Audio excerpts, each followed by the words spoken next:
নির্বাচনের আগে সীমান্তে অস্ত্র চোরাচালান বৃদ্ধি, কি বলছেন স্বরাষ্ট্র উপদেষ্টা?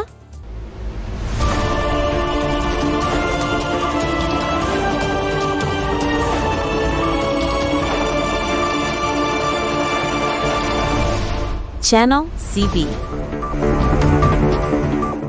স্বাগতম সিবি নিউজে। আসন্ন জাতীয় নির্বাচনকে সামনে রেখে উত্তপ্ত হয়ে উঠছে সীমান্ত এলাকা। দেশে অবৈধ অস্ত্র ঢোকানোর চেষ্টা কি বেড়ে গেছে? আজ সচিবালয়ে গুরুত্বপূর্ণ এক সংবাদ সম্মেলনে এসব প্রশ্নের খোলামেলা উত্তর দিয়েছেন স্বরাষ্ট্র উপদেষ্টা lieutenant general of Mohammad Jahangir Alam Chowdhury.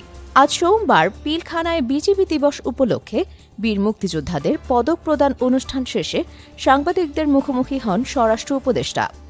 তিনি স্বীকার করেন যে নির্বাচনের আগে সীমান্ত দিয়ে দেশে অবৈধ অস্ত্র ঢোকানোর চেষ্টা আগের চেয়ে বৃদ্ধি পেয়েছে।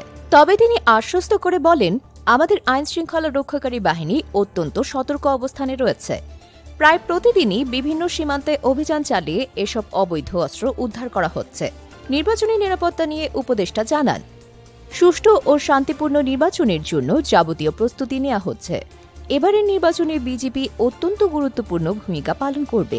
তিনি জানান, নির্বাচনের দায়িত্ব পালনের জন্য প্রায় ৩৫,০০০ বিজিবি সদস্য মোতায়েন করা হবে এবং তারা যে কোনো পরিস্থিতি মোকাবেলায় পুরোপুরি প্রস্তুত। কেরানীগঞ্জের মাদ্রাসায় সাম্প্রতিক বিস্ফোরণ এবং দেশের বিভিন্ন স্থানে বোমা হামলার ঘটনা নিয়ে উদ্বেগ প্রকাশ করা হলে উপদেষ্টা বলেন, কেরানীগঞ্জের ঘটনায় মূল অভিযুক্ত এখনও পলাতক থাকলেও তার সহযোগীদের গ্রেপ্তার করা হয়েছে। তদন্ত চলমান রয়েছে।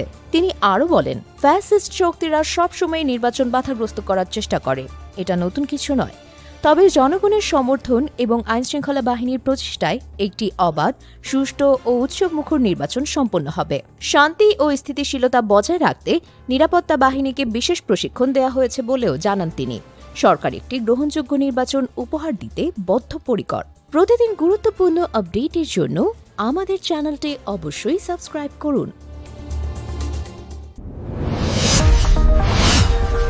Subscribe now for daily news and updates.